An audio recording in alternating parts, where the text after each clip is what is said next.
સુરતના પાંડેસરા ખાતે આવેલ પારસ પ્રિન્ટિંગ મિલમાં અંડરગ્રાઉન્ડ ટાંકીમાં સફાઈ કરવા ઉતરેલા 4માંથી 3 કામદારોના ગેસ ગુમડામણથી મોત નિપજતા પોલીસ દોડતી થઈ ગઈ હતી। સુરતના પાંડેસરા વિસ્તારમાં આવેલી પારસ પ્રિન્ટિંગ મિલમાં ધૂળેટી પર્વ નિમિત્તે ફેક્ટરીમાં 2 દિવસની રજા હોવાથી તંત્ર દ્વારા ડાઇંગના પાણીની ટાંકી સાફ કરવાનું આયોજન કરવામાં આવ્યું હતું। ગુરુવારે સાંજે 6 થી 8 વાગ્યાના અરસામાં જ્યારે આખી દુનિયા પર્વની ઉજવણીમાં વ્યસ્ત હતી ત્યારે આ શ્રમિકો મિલના ઊંડા ટાંકામાં ઉતરી રહ્યા હતા। રજાના દિવસે જોખમી રીતે કરાવવામાં આવેલી આ કામગીરી અંતે મોટી દુર્ઘટનામાં પરિણામી હતી। સૌથી પહેલા સોનુકુમાર નામનો શ્રમિક ટાંકીમાં ઉતર્યો હતો। ટાંકીના તળિયે કાદવવાળું ઝેરી પાણી હોવાથી તે અચાનક નીચે દબાઈ ગયો હતો અને ગુમડામણના કારણે બેભાન થઈ ગયો હતો। તેને બચાવવા માટે અન્ય 3 શ્રમિકો એક પછી એક ટાંકીમાં ઉતર્યા હતા, પરંતુ ટાંકીમાં ફેલાયેલા ઝેરી ગેસના કારણે તેઓ પણ હોશ ગુમાવી બેઠા હતા અને અંદર જ પટકાઈ પડ્યા હતા। આ દુર્ઘટનામાં ભોગ બનનાર તમામ શ્રમિકો મૂળ બિહારના રોહતાસ જિલ્લાના વતની હોવાનું જાણવા મળ્યું છે। મૃતકોમાં અંકિત કુમાર, સોનુકુમાર પાસવાન અને સંદીપ કુમાર પાસવાનનો સમાવેશ થાય છે।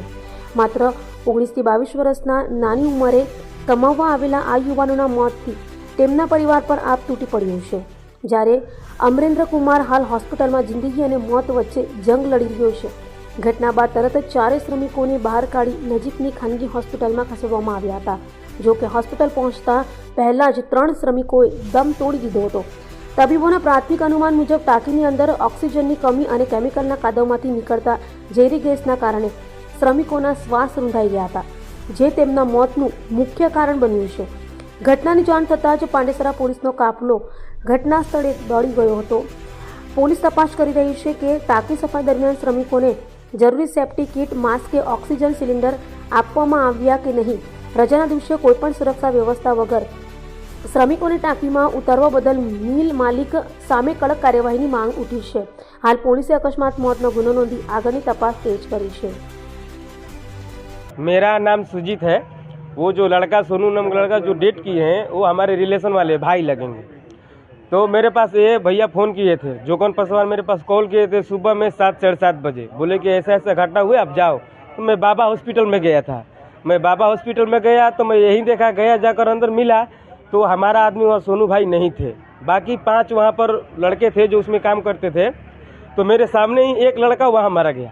मेरे सामने ही 5 मिनट के बाद वो लड़का मारा गया। डॉक्टर लोग सब उसको छाती पे ऐसे दबा रहे थे तो बचा ही नहीं, वो मर गया। बाकी 3 जन 4 जन का सांस चल रहा था।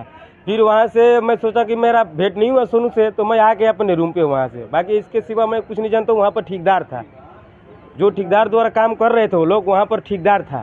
पारस कंपनी में बोल रहे हैं कि पारस कंपनी में वो लोग काम करते थे और ये बिना सेफ्टी का काम करवाना सबसे अपराध है। ये बिना सेफ्टी का कोई कहीं काम नहीं करवाते, कोई भी कंपनी में। ऐसा खतरनाक कंपनी में तो सेफ्टी देना ही देना चाहिए। क्या काम करते थे लोग वहाँ पे? अब देखिए, वो पारस कंपनी में तो हम गए नहीं, अब काम क्या कर रहे थे। अब ये लोग तो बोल रहे हैं कि ऑपरेटर का वहाँ काम करते थे। अब साल भर से कर रहे थे, 1.5 साल से कर रहे हैं, तो अब हमको पता नहीं है। लेकिन ये पारस कंपनी जो है, ये मुआवजा उनको मिलना चाहिए। उनको माँ बाप को, उनको वाइफ को ये मुआवजा मिलना चाहिए।